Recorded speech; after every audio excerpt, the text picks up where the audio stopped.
Magandang hapon sa inyo lahat. Ito po si Herbert, author, promoter ng Human Rights Promotion.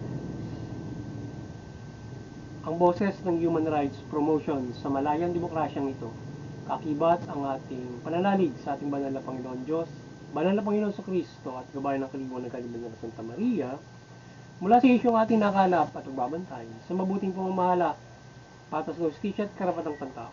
Hinggil sa issue ng WeBoys Philippine Government Court Human Rights with UN. Ang United Nations Special Rapporteur na si Irene Khan ay bumisita sa Pilipinas for 10-day visit assessment para i-assess nito ang pagpapatubad ng karapatang pantao sa Pilipinas. Partikular ay tingnan nito ang pagtugon sa karapatan on freedom of opinion or expression. So, yun ang ating tinunghayang issue at sa linggong ito hinggil doon sa pagbisita ng Special Rapporteur ng United Nations na si Special Rapporteur Irene Khan, na kung saan ay ito ay nag-assess ng human rights situation sa bansa, particular yung freedom of expression and opinion and speech yan.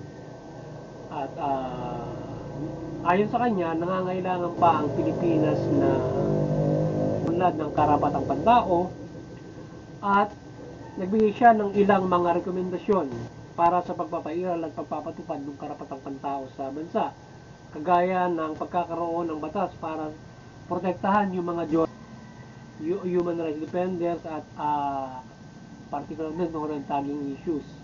So, ilalamang yan sa mga rekomendasyon niya sa ating pamahalaan na isagawa in improving our human rights sa ganitong bagay. So, mukha din ng UN Special Rapporteur na ito na magpasa ng executive order laban sa red tagging. Yan, tanggalin na rin yung NTF-ELCAC dahil sa outdated na raw ito. So yun nga kung saan ay ayon sa kanya, tinanong niya kung may pulisiya yung sa red tagging, wala naman tayong ganun. So pinagpapasa niya ng batas yung sa red tagging.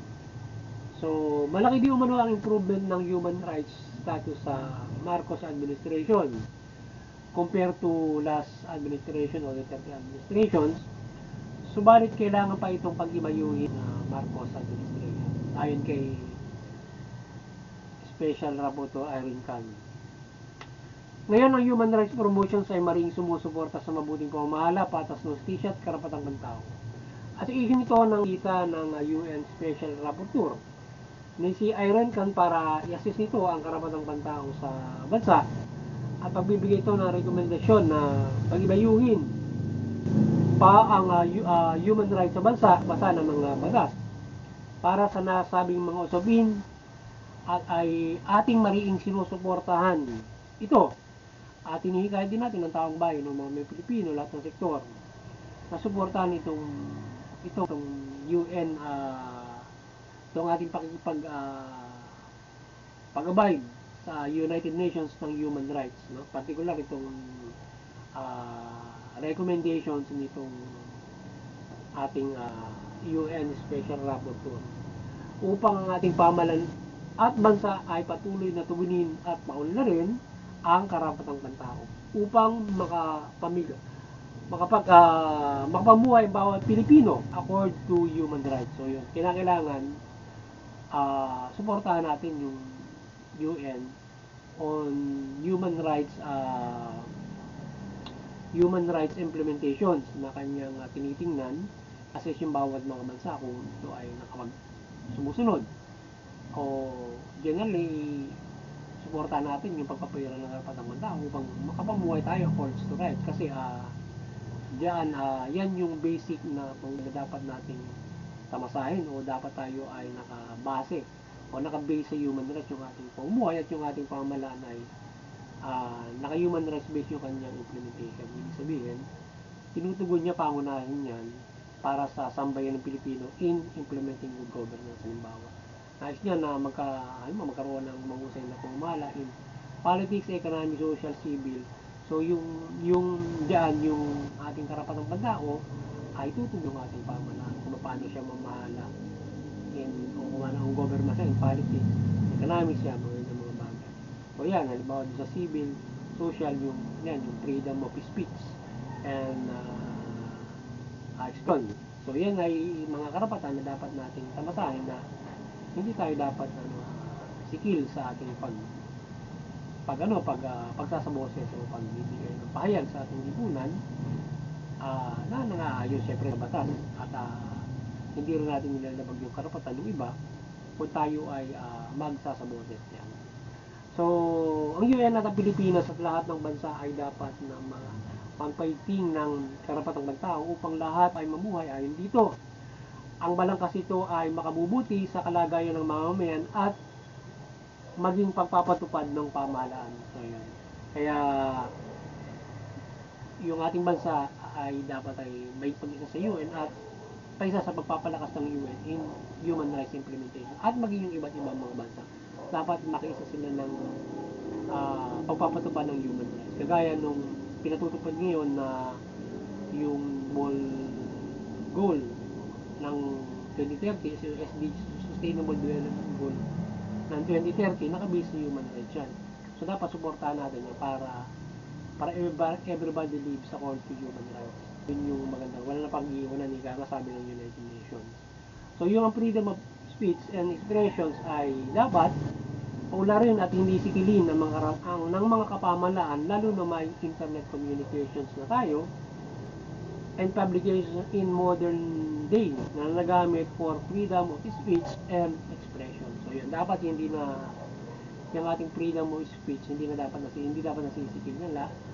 Dati kasi siyempre yung sa ating pagsasaboses na yan, so digitalized na tayo, meron tayo kagaya ng magsasaboses ka sa lansangan in a proper way para mobilization sa bulan in journalism yan, kaya sa ilang media. So doon nakapag sasaboses sa ating pamahalaan ng ating mga hiniing at mga session o pakikilo. Pero meron na tayong internet na kung pwede, individually, pwede kang magsabot. Kagaya nito, tayo ay nakapag-promote ng karapatang pantao at tayo humihikayat sa lipunang Pilipino ng pagsuporta ng karapatang pantao para sa ating pamahalaan para ito ay kanilang tugunin ang karapatang pantao. Magkaroon ng mabuting pamamahala, particular, tugunin yung karapatang pantao at iba't ibang mga balangkas na dapat na pamamahala. So ay nagsasabos sa single dyan para sa mabuting pamamahala at magpapatupad ng karapatang tao. So ngayon ay isang malayang pagsasabos yan kung tayo ay dito sa internet yan, na tayo ay nakapagsasabos dito.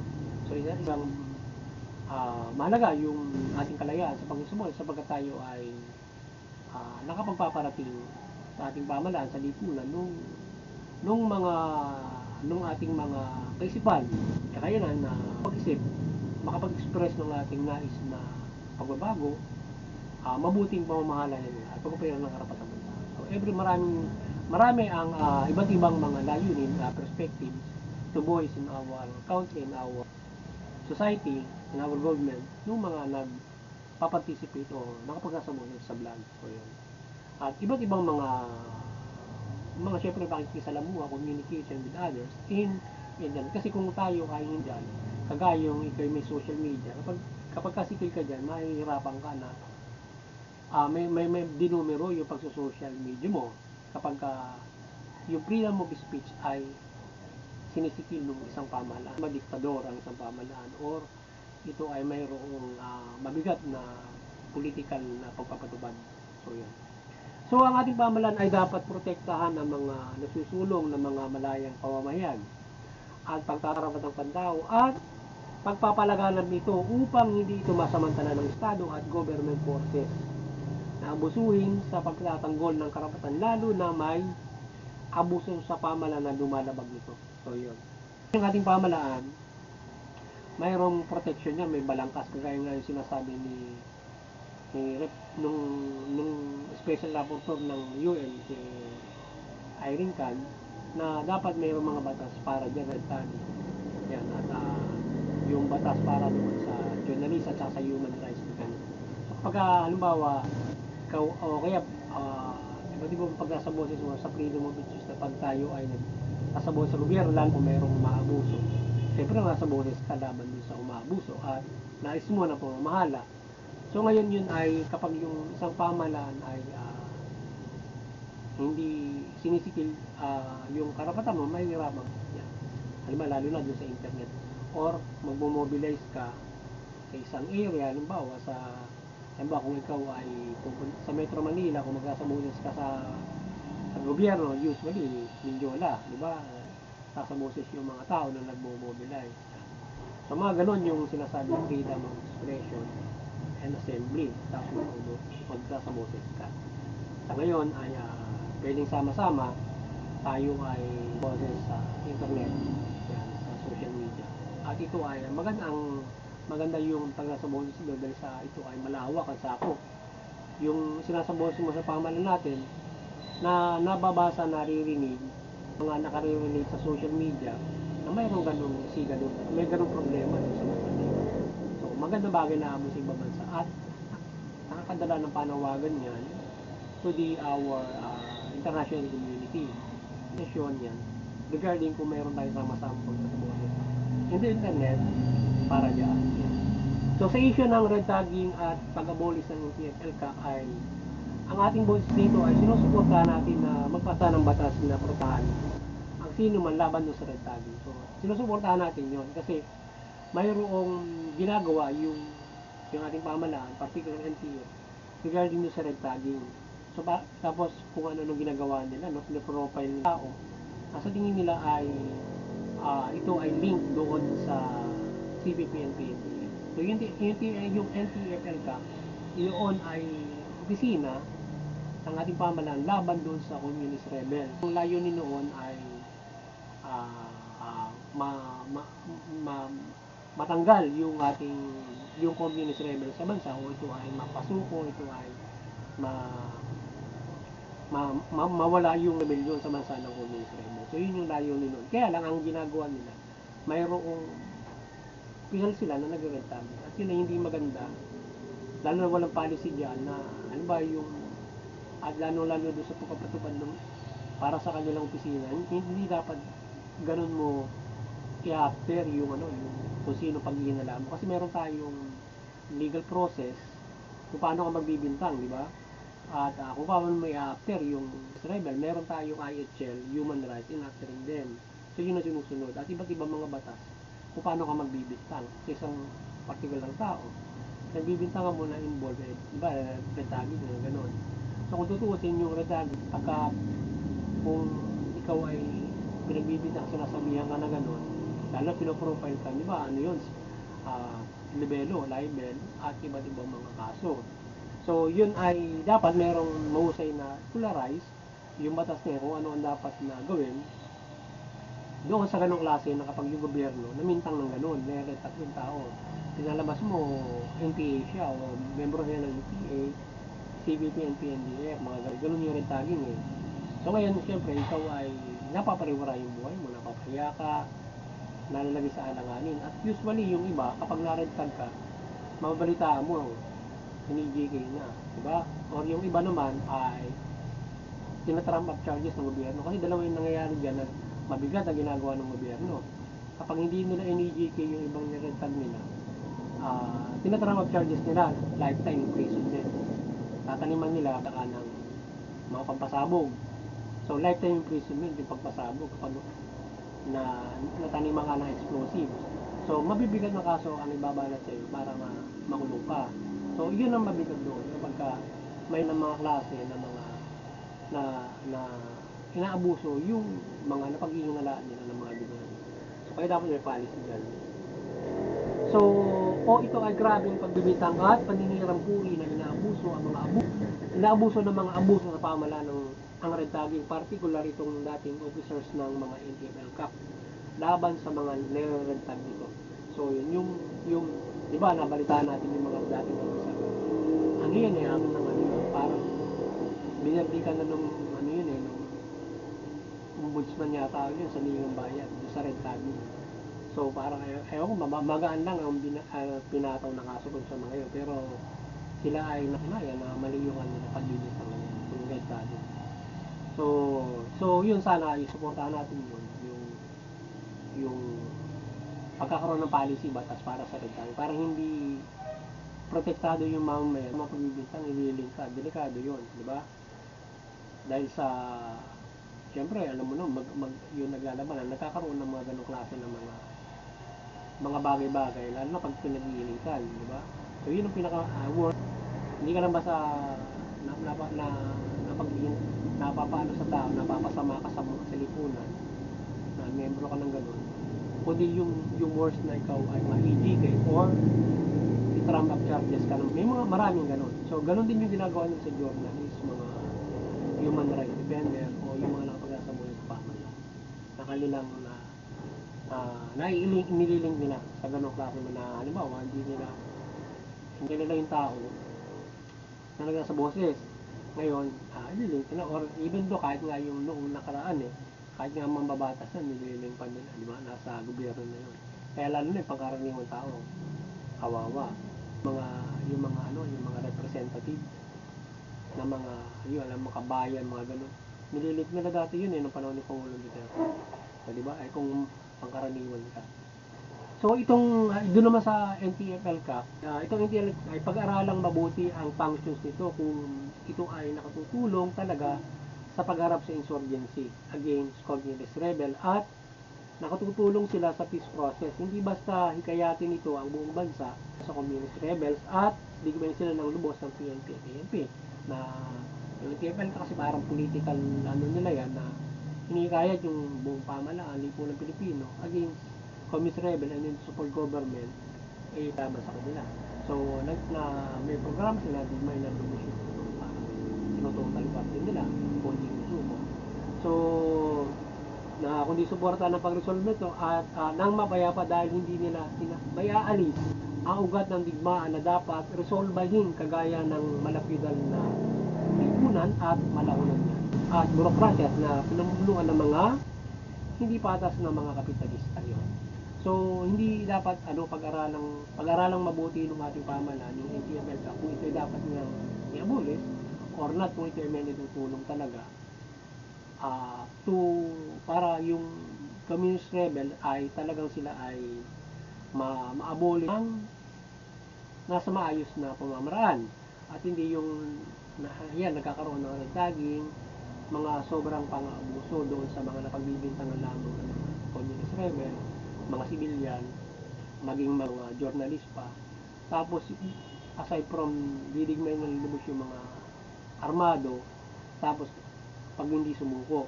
So ngayon sa panahon ng Pangulong Marcos, in-resume nila yung peace talks. So ngayon tingnan nila kasi yung peace talks, pag resume ng peace talks, alin yun? Dahil kasi yung NTF may peace talk din na sinusulong yun, localized lang. Kaya lang hindi naman pinapatulan ng CPP and PNDF yun. Kasi pinapatulan nila yung national. So yun. Kaya yung pagre-resume ng peace talk dapat support NTF yun para doon sa national, hindi lang doon sa local. Saka lang nila dala sa local yun kapag napag-usapan na sa national yun. So ito, sandali mamaya, no? So dapat alamin nila yan to resolve insurgency in peace at hindi sa digmaan lamang sila haharapin at pagpapasuko. So dapat alamin din ng NTF ko ano ba yung problema o ugat ng digmaan sa bansa. Kagaya ng ano ba ugat ng digmaan sa bansa? Yung malapit kolonyal na lipunan na sinasabi nila. Yun ang ugat ng digmaan sa bansa.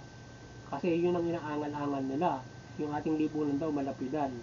Yung ating lipunan ay malakulon yan. So tayo ay malakon yan dahil palagi nakaangkla sa tayo ay nakahawakan ng foreign ng ibang bansa kagaya ng Estados Unidos. Tapos yung mga pulisiya natin sa foreign tayo palagi nakaangkla sa kanila. Yung malapitan tayo ang pamumuhay natin para tayong makikita mo doon sa ating sweldo pa lamang na minimum, parang na tayo mga alipin, hindi tayo nakapamumuhay na maayos, na nagtutugon yung ating diba dito sa ating bansa. So unlike the other countries, they mayroon sila maayos na sahod according to right. So kaya ginagawa, at iba pa doon sa malapitan, diba, alipin ka, mayroong mga malalaking trabahador ka lang doon, malaking lupit kasi may pagpili ng magandang sweldo. So yun ang ilan sa malapitan ng mga tinitingnan. Pagdating naman sa labor, hindi naman patas din ang sahod ng minimum, so pahirapan ka pa sa trabaho, mga ganun mga bagay. Kaya nasasabi nila na malapitan yung lipunan. So yun yung mga nire-resolve na dapat tugunin ng pamahalaan. So ngayon dapat naalalaman ng NTF hindi basta hihayatin nila yung mamamayan. So ngayon hindi ba trabaho, kasi ano ba, kaya naging malapitan kasi hindi ba sa may trabaho yung mga manggagawa bilang mga manggagawa, kundi ayon doon sa karapatan yung kanilang mga dapat na ikinahingin. Medyo api pa yung ating mga manggagawa sa ating lipunan niya, tsaka yung mga magsasaka. So kaya naging malapitan. So dapat ganun na resolve yun. Hindi halimbawa doon sa community magbibigay ko ng trabaho, hindi ganun. Pero yun ay nakabubuti, pero hindi ganun lang yun na dapat trabaho lang, kundi accord to rights. So ngayon dapat baguhin ang function nito in peace talks na sa national ito humarap at hindi sa peace talk lamang, dahil hindi ito hinaharap ng communist rebels na ni kahit isang NPA o kinatawan ng NDF ay walang makikipagdialogo sa kanila dyan. Sa ibang banda, kung talagang hindi ito nakabubuti, in insurgency ay old ways na AAP, DND, and ang harap sa communist rebel at mamagitan yung ating OPARO at saka yung CNR. So, yun yung old ways. So, ngayon ay kaya tingnan mabuti nung ating pamahalaan yung rekomendasyon ni Irene Khan, abolish yung NTF-ELCA. Ngayon, kung talagang hindi naman talaga siya functional as in to para mawala na yung rebellion ng komunismo, ay siya ay tanggalin na siya kung dito nakatutulong para mawala yun.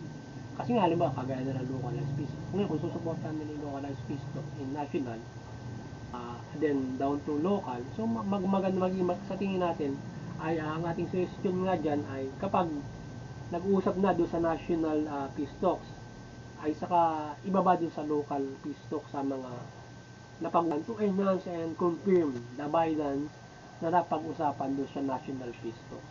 Sana ganun dapat yung gagawin ng NTF. Pag napag-usapan na doon sa national, saka nyo susuportahan yung localized peace talk. Kasi halimbawa, para napag-usapan doon sa national na pag-uusap, o ganito dapat ang boundary lamang ng ating gagawin sa ating mga labanan o sa ating mga kailan tayo dapat maglaban, mga ganun, hanggang saan, diba? So ngayon, ina-down to root yun para usap yung mga nasa field. Halimbawa, yung sa isang probinsya, mula doon sa national, down. So kasi kung halimbawa, kung sa national lang, syempre ano lang yun, parang ida-down lang yun ng mga pamunuan nila doon sa kanilang mga unit sa baba. Pati rin yung AFP, ganun din. Ang nangyayari, hindi naman nasusunod din sa iba. Naglalaban-laban na nagkakaabusan at sinasabotahe pa ng iba. So ngayon, kung halimbawa nasusunod yung national to the localized peace, nakapag-usap yung halimbawa AAP, PNP, makikipag-usap sila doon sa mga CPP, NDF, doon sa local. Halimbawa sa isang bayan, sa probinsya, halimbawa ganon, sa NCR. So kung sila ay nakapag-uusap sila doon sa mga EPA doon at yung mga PNP roon, kakusapin na sa local yung mga napag-usapan sa national. So ngayon, yung nila yon. So may iwasan ngayon yung labanan na wala sa sa napag-uusapan at kung paano pa i-resolve yung peace talk. So hindi nagkakaroon ng mga problema. So kasi anong nangyari, parang nalalabag siya ng iba. So yun ang problema, nagkaroon ng mga abuso. Yan. Kaya dapat i-confirm mo yun doon sa local para magkaroon realization yung localized peace talk. Kasi maganda magagawa ng NTF yun kung gano'n ang gagawin nila sa local. Kaya lang yata pagbuhay nung peace talks, yung pa rin local yata yun. At I don't think na yun ay mag-uusad yun kung ganun lang yun. Dapat sa national. Kung usapan na iba sa ibang bansa yun, yung kinatawan o taro, tapos yung kinatawan na hindi, mag-uusap yun. Resolve nila internal conflict yung ano bang problema. Tapos mga dapat ng mga mechanics para hindi nagkakaroon ng gulo dun sa ano, pag-uusap. Down to root. Pang ida-down ngayon ng mga nasa field, di ba? Sabi lang kasi yung yun. So at least hindi magkakaroon ng mga kita-kita agad yung nananabutahe ron kapag mayroong problema. So hindi magmamaterialize itong peace talks na sa field dahil may nalabag at umaabuso sa usapan at may nanggugulo. So ipagbawal sa NTF-LPAC at lahat ng sangay ng pamahalaan maging PNP ang red tagging mula sa EO na ipapasa nila ng wastong pag-akusa o after sa insurgents at mga kaisan nila nakalalabag sa batas. So, kaya isa sa mga ano rin dyan ay yung EO for red tagging. Pagbawalan yung NTF ng mga red tag. So dapat ipasay dagdag doon sa kanilang EO 70 ng red tagging dapat gagawin ng EO. So paano sila mag-a-after noong NPA, kung may peace talk, ako nila sa peace talk, tapos IHL human rights at nasa legal process. Simple yun. So naway ang ating administrasyon Marcos ay pag-ibiyo ng human rights sa bansa at tugunin ng mga karapatang pantao, karapatang ito at irespeto din ng IHL at human rights in at peace and order. So yun. So muli, maliwanagan ng ating banal na Santa Maria ang bansa mula pamahalaan at mamamayang Pilipino at talimahin yung mabuting balita. Sa gayon, ang pamahalaan ay makapamamahala ng matuwid, makatarungan at makatotohanan at ang mamamayan ay sumunod naman sa pamahalaan at ng makapabayo ng mapayapa at patas at ayon sa karapatang pantao. Higit sa lahat ay tayo ay mayroong kaligtasan spiritual mula dito sa pagsunod natin sa pamahalaan, but hindi lamang yan sa the entire Bible, dapat susundin natin yan. Particular lamang yung pagsunod natin sa pamahalaan para tayo magkaroon ng kaligtasan spiritual, but not definitely abiding government, tatanggapin ka na ng Diyos sa kanyang tinakda, kundi dapat ikaw ay susundin mo yung kapamahalaan ng Diyos mula doon sa balangkas ng mabuting balita. So yan, muli, magandang hapon sa inyong lahat at sana nakapagsabotes na naman yung human rights promotion sa linggong ito hinggil doon sa karapatang matao. Particular din sa issue ito na pagbisita ni Special Rapporteur Ayincan regarding our human rights implementation and status sa ating bansa. Magandang hapon sa inyong lahat at God bless you all.